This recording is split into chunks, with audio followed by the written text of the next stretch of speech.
Bow, bow, bow, bow, bow. Bow, bow, bow, bow.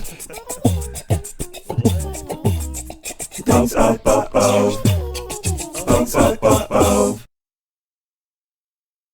Hi, you may not know me, but my name is BABILA, and welcome to Things I Thought Of, the show where I talk about things that I thought of. There's something that tugs at the heart of every single human, something that pulls us to do, to think, to exist even. It can cause us to do amazing things, or it can cause us to hurt the people that we love. This feeling is the feeling of wanting. This is the feeling of longing. This is the feeling of desire.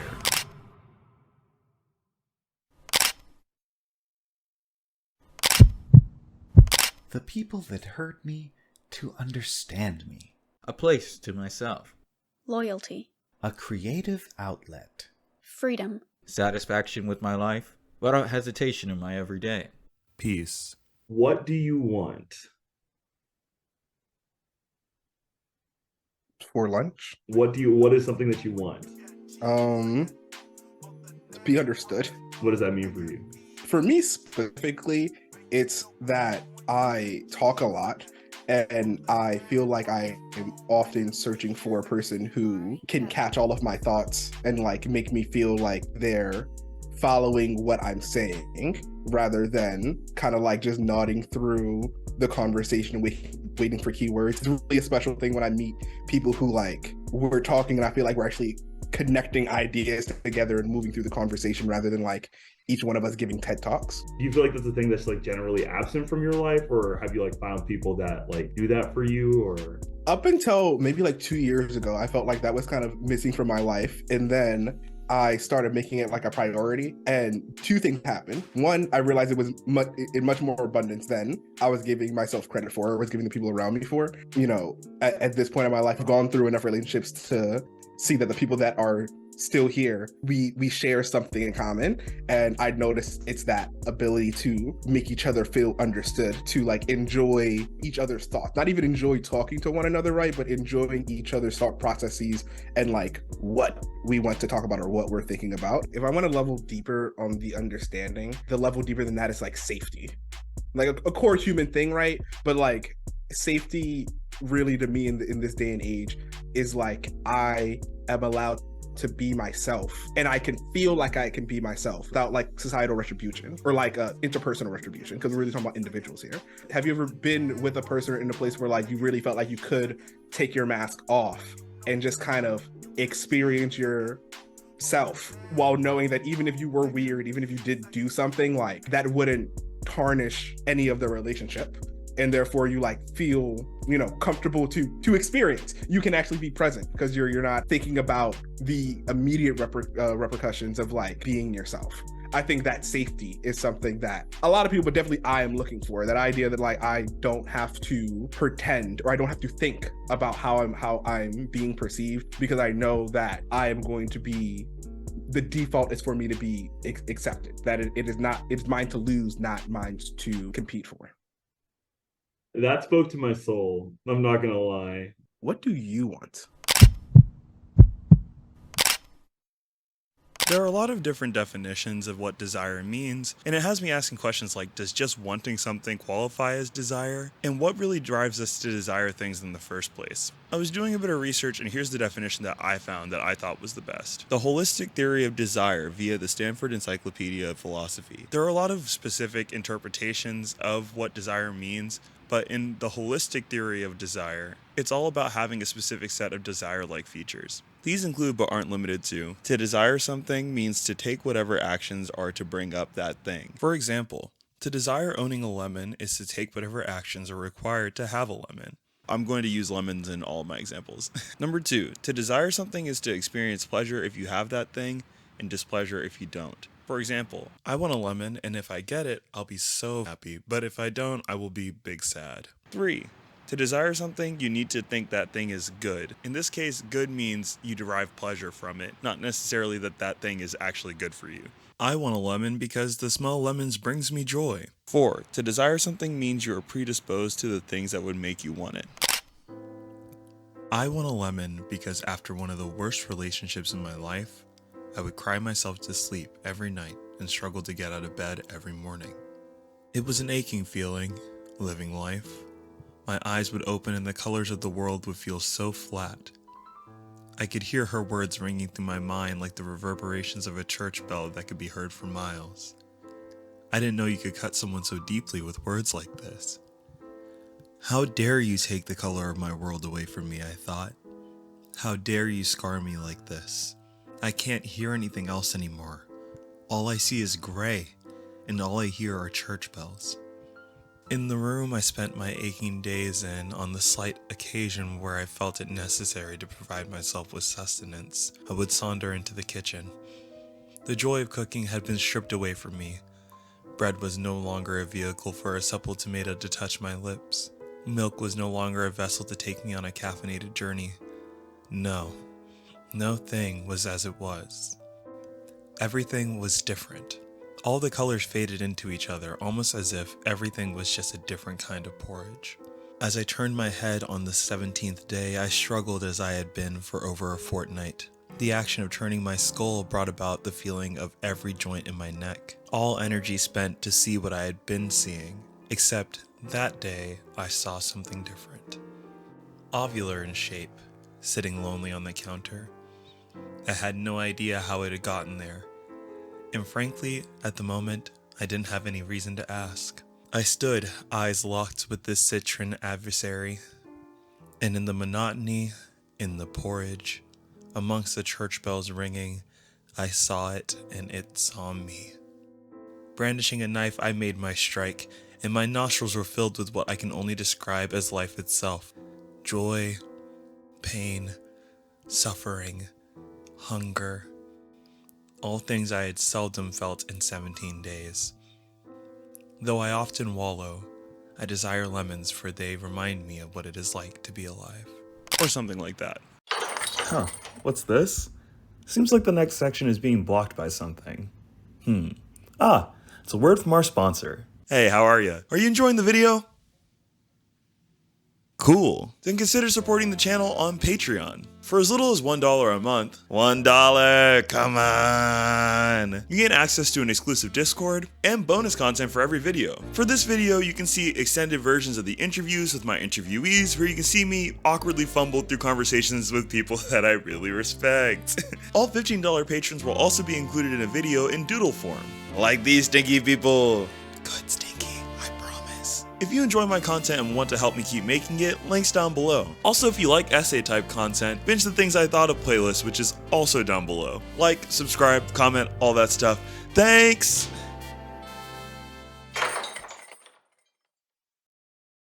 Love from my mother. To feel loved, wanted, needed, and desired. Financial stability. To start my own business. To have a more healthy way of thinking. To be able to pursue things I want without sacrifice. To feel known and loved by friends in a new city. What do you want? Slack, and specifically more of it. If somebody's life has every moment you're awake accounted for, and you're perfectly optimized to be completely productive with every single chance you can be, then your life has no slack. It's like pulled taut. I just want to walk around, look at plants, and think about a thing, and then go home and write about it. What would you be willing to do to be able to achieve slack in your life? I mean, almost anything sounds extreme. I feel like this has been like the biggest project of my life of the last 2 years. I finished grad school 2 years ago, and I was in a 5-year-long program that was absolutely grueling, and I came out of it pretty burnt out, a few times over really. And the only goal I had, the main purpose of my life became creating Slack. And even if that meant, not making enough money as I could potentially with those credentials straight out of graduation, whether that meant prioritizing things differently than I find intuitive and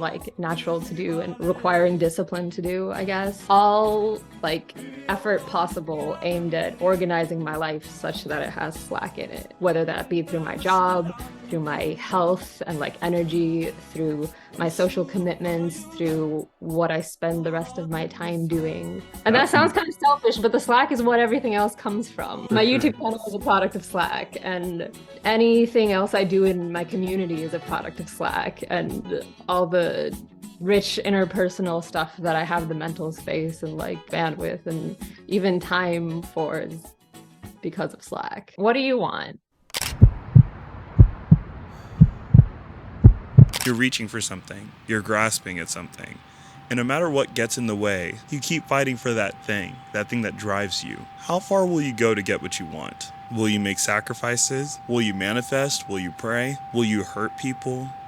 How far are you willing to go to get what you want? For some people, you don't know until that thing is right in front of you. And for other people, you'll keep beating whatever horse you need to get yourself there. I have a list of a few different really impactful pieces of media. Now, these things may not be my favorite thing right now, but they still left an impact on who I am today. And for the longest time, my favorite movie was Whiplash.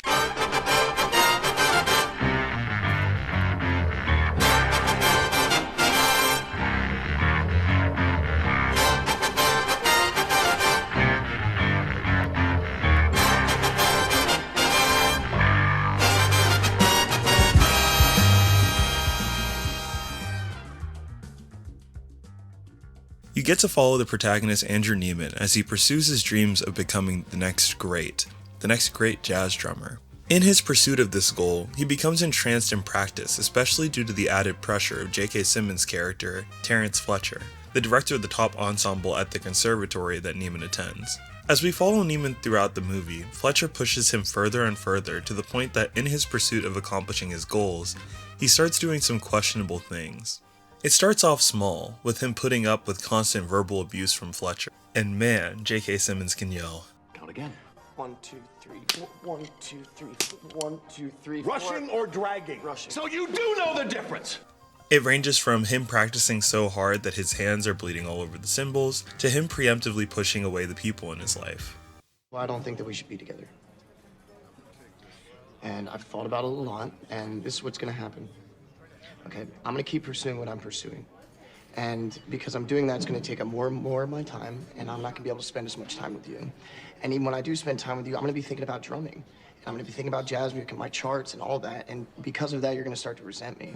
Quick side tangent, I really love this movie, but I'd like to take a second to talk about why this scene is so bad. I'm sure on a surface level, watching somebody push away someone that they love because they're in pursuit of some goal, on the surface looks bad enough. But when Andrew does this, he does both him and Nicole, played by Nicole Benoist, a disservice. See, in making this decision for Nicole, Andrew takes away her ability to make the choice on whether or not she wants to support him during this time. She doesn't get the chance to decide how she'll react to Andrew getting entranced in his craft. He could have had somebody that was in his corner that was there to support him throughout all the hardship he was experiencing. And by him making that assumption about how things were going to go, he just threw it all away.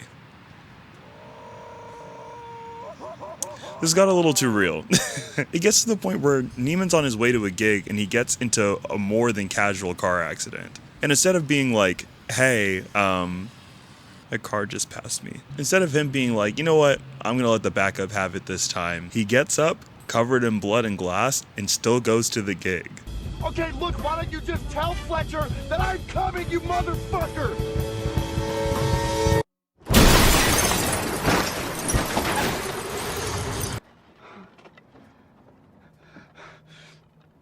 Sir, get off. Sir, no, you don't have to.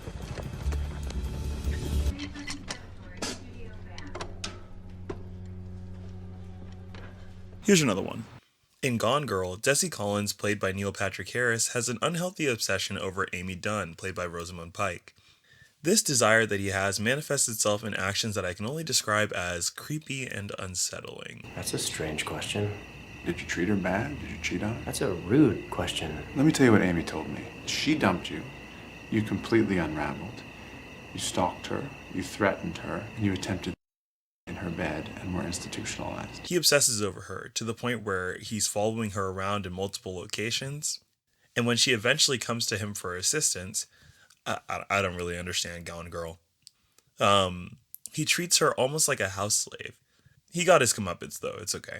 I say all this to highlight the fact that there's a certain darkness that comes with desire. The sentiments that are shared in both of these films about desire pushing you to unhealthy places is easy to disconnect from reality when you see it on screen. But the truth is, though they may be exaggerations, they're a lot closer to the truth than we would like to believe. Just like I said in my female gaze video, Laura Mulvey states that the silver screen is a way to portray the ego ideal. Films often act as a mirror for what we want to become, so it's not hard to see the reality in these pieces of fiction and get tied up in them, whether we think they're positive or not. Obviously, this is more in relation to the negative working relationship in Whiplash, but it extends to the Gone Girl example as well. Have you ever been so entranced in a passion that you push away the people that you love in your life? It may come in the form of making excuses like, I really want to focus on school right now, or I'm really trying to focus on my career. Y'all know these birds are birding.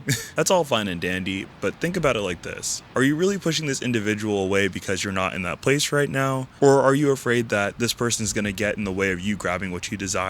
It could be both, but you're robbing yourself of a connection and could really be doing yourself a disservice. The grind is not going to hold you when you go to sleep. Or in the case of Gone Girl, the desire to be with another human being can also make you do really unhealthy things. Desire can bind you to so many elements of an interpersonal relationship. It could be that you're infatuated with the idea of somebody rather than who they really are, or you could just not care about that person at all, and you're really in it for one thing specifically. Scary, right? Your desire for connection to another human being on a physical or emotional level can blind you to the agency of that individual, and that's when scary things happen.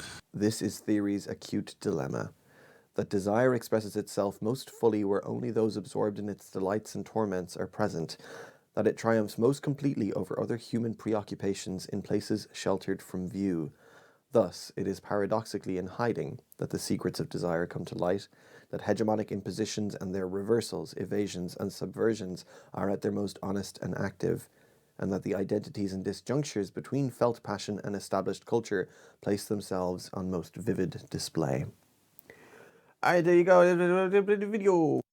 It's not all bad though. Actually, far from it. Desire also opens us up to some of the most intense and beautiful of human emotions. Like the feeling of having a dream that you want so bad that you can taste it. The kind of dream that encapsulates your entire childhood or your entire life. It's the feeling of having intense emotions for someone that's close to you, and all you want to do is be with them. Desire, wanting, longing, these are some of the emotions that drive humanity. Now, does desiring something mean that it's automatically going to happen?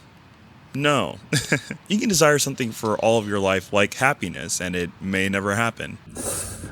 Come on, pass me. Let's bring the mood up a little bit. Try that again.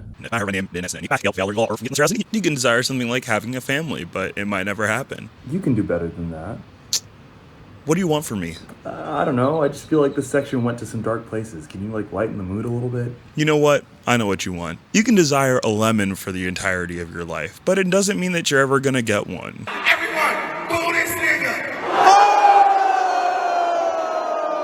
Whatever, it's true. Just because you want something doesn't mean it's going to happen. But what happens if it does? Family. A job that I actually enjoy. The ability to sing really well. To get into nursing school. Community. Energy to keep going. Consistency. To be a stronger and kinder person. To feel like anything I do is adequate. What do you want? Oh man, freedom, levity in my daily life. I want health for myself and people close to me. Yeah, and I just want freedom to kind of not be at the whim of numerous forces that I can't control that tend to control me and those around me. So if you were to get to a point where you achieved that freedom, what do you think that would look like for you? I would create without worrying about the economic viability of my creations. I would spend time with my children and family without worrying about the ramifications of what is being done with the time, or what I could be doing with the time, or what needs to be done next after this time is over. I would eat without worrying about how it's going to affect my blood pressure. Things like that. That would be the core of it, is to have, the luxury of living with minimal external forces on like how these decisions are informed, you know? It's like, because there's consequences for everything, but then certain consequences are like built into society, if that makes sense. Like if I go and eat a basket of cookies, so that's a consequence that I should know about. I really can't escape that consequence. And then there's like consequences that are built into the social structure. So for instance, for us, for YouTube content creators, you know, we have to think about upload schedules and what's viable on the algorithm and CPM. Is this a good thumbnail? Is this a good title? How often should I post? You know, all these different things that depending on what type of creator you are. So if you're Mr. Beast, that's like your favorite part of creation. But if you're me or some other folks, that's like your least favorite part. But this is also how I feed my children. I have to make sure I do that part of the job. Those are consequences built into the social structure versus like the natural consequences. So a better question I have, BABILA, is what do you want? In 1992, Square, a Japanese software developer, started work for a video game that was to be released on the Super Nintendo called Chrono Trigger. The game was produced by Hironobu Sakaguchi, Yuji Horii, and Akira Toriyama of Dragon Ball fame. It ended up being one of the best-selling games of the year 1995 when it was released. It's a time adventure through different eras of an Earth-like world. The people who inhabit this world in the year 2300 AD are lacking anything to actually feed them. Instead, they rely on this device called an Enertron that you can find in various locations throughout the game. In-game, your characters get HP and MP from this device. However, canonically, these devices are implied to be the only source of life for the inhabitants of the era. They're the only source because there isn't any food. I've never played Chrono Trigger. My brother used to be a big fan of watching Let's Players on early YouTube, and from my room across the hall, I'd always peek into his bedroom and see what he was up to. And at the time, I'd become familiar with a specific phrase, because of him. Because of Chrono Trigger. See, after you lower your HP and MP, or canonically when you feel weak, you come to this device that is supposed to satisfy you. And you know what the device tells you? HP, MP restored, but you're still hungry. There are somehow so many and so little implications in such a short statement. Simply, you come to this device that is a fix for a less than favorable situation. It was never supposed to give you a full stomach. It was never supposed to be a solution to all of your problems. It was simply to keep you alive, to keep you going. A solution to a problem, but not all of your problems. And in the end, despite all your efforts, it's not enough for you to feel satisfied. Does this sound familiar? Are you still hungry? So what do? Are we constantly doomed to always be wanting more? Is this a universal experience for all people? You've experienced like a good amount of success on the platform. Do you feel satisfied? So satisfied, no. And I like that. I feel like I only really feel satisfied when I don't have much else to say. The only thing I'm not satisfied is how much money I'm making at this moment. And the only reason I don't feel satisfied with that is because I'm trying to do all these other things. The only thing you can do under capitalism is buy your way into freedom. After getting something that you wanted, how did you feel? Like after getting your PhD? That's a really good example because I don't know that I actually wanted it. Like I was trying to get it, but did I want it? Really? Did I desire it? And I don't want to say I didn't want it, but I'm not sure that I wanted it. And I felt quite hollow. I, in fact, didn't feel any kind of like sense of success or accomplishment for a long time after. I eventually did, but my immediate feeling was just kind of relief of like being out of a situation I didn't want to be in. Like whenever like a video like pops off, how do you feel after? So define popping off, because like that's different at my level. I hope this doesn't come off. Everybody tells me I'm arrogant, but it's mostly white people, so I don't pay no attention. So when a video pops off for me, that means it's like on a 1 million view trajectory, like immediately. And all I think about really is keeping the algorithm love tight on my channel and the channel afloat, etc. It doesn't have as much meaning for me at this point. It's common for people to have goals in their life, but in a lot of cases, even when people are able to achieve said goals, the thing that they wanted doesn't truly fill the void that they thought it would. Are there people who are out there that have gotten everything that they want? Are we doomed to forever be wanting what we can't have? How about I introduce you to something? It's called the arrival fallacy. The arrival fallacy is a concept coined by positive psychologist Tal Ben-Shahar. Arrival fallacy is this illusion that once we make it, once we attain our goal or reach our destination, we will reach lasting happiness. But it's just that, a fallacy. After you get the thing that you desire so much, even though you may feel some levels of joy initially, you just end up feeling empty inside. There are countless accounts of people winning awards, athletes winning championships, people doing amazing things, but right after that accomplishment, they experience a deep emptiness or a deep depression. It's why Michael Phelps, after winning 8 gold medals in 2008, a record by the way, eventually checked himself into rehab after a DUI in 2014. How about 22 medals? Amazing. 18 of those gold. He hopes to compete in his 5th Olympic Games this summer, possibly even become the oldest male swimmer to win a gold medal. But the road from London to Rio has been a bumpy one, and when we sat down, he was candid about the demons he's faced during his career, and he told me it wasn't long ago he was sick of swimming. Leading into London, I didn't want anything to do with the sport. Going into London? Yeah, I think I was just over it. I think personally I had a lot of struggle getting through the 4 years after '08. I just don't think I really knew what I wanted to do. History in Beijing for Michael Phelps! With no other choice, Phelps tried to put up a good front. But the truth was he had lost interest in swimming and began to miss practices, a lot of them. Phelps to the wall! Gets it done! Phelps walked away from London with 6 more medals, 4 of those gold. But his demons were catching up with him. After leaving a casino on September 29th, 2014, Phelps was pulled over and arrested for DUI. The way that we see these accomplishments is flawed. There's a reason why getting into a relationship will never be the solution to your own depression, or why millions of subscribers on YouTube will never make your insecurities go away. It's because achievement isn't the solution to your problems. It's not the key to your satisfaction. The satisfaction that most people seek is one that is lasting. It comes with being present with where you are right now. I know that my anxiety makes me focus on the feeling of accomplishment after completing something, and then when I finally achieve that thing, I just end up feeling empty inside. But the problem is I'm too focused on the arrival rather than the process of actually getting there. But how do we focus on said progress? We focus on gratitude. You can show gratitude for the people that help you through your everyday and the things that make you happy on a daily basis, stuff like that. All of this in combination with continual goal setting so your life isn't contingent on one thing.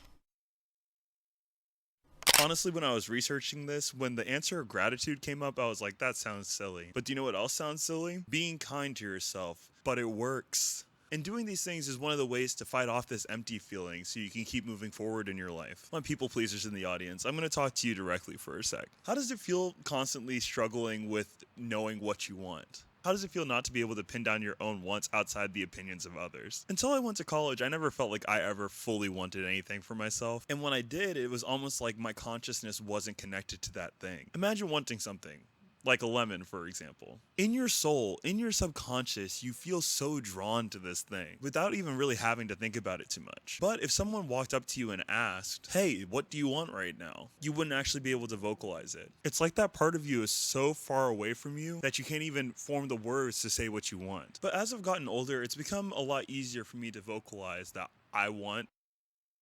Even though the concept of desire is one that can cause us pain, it's also one of the most beautiful things about humanity. It's our desire for knowledge that drives us to innovate. It's our desire for human connection that allows us to have community. And as long as we manage our desires and think about the desires of others as well, it will continue to be humanity's strongest weapon.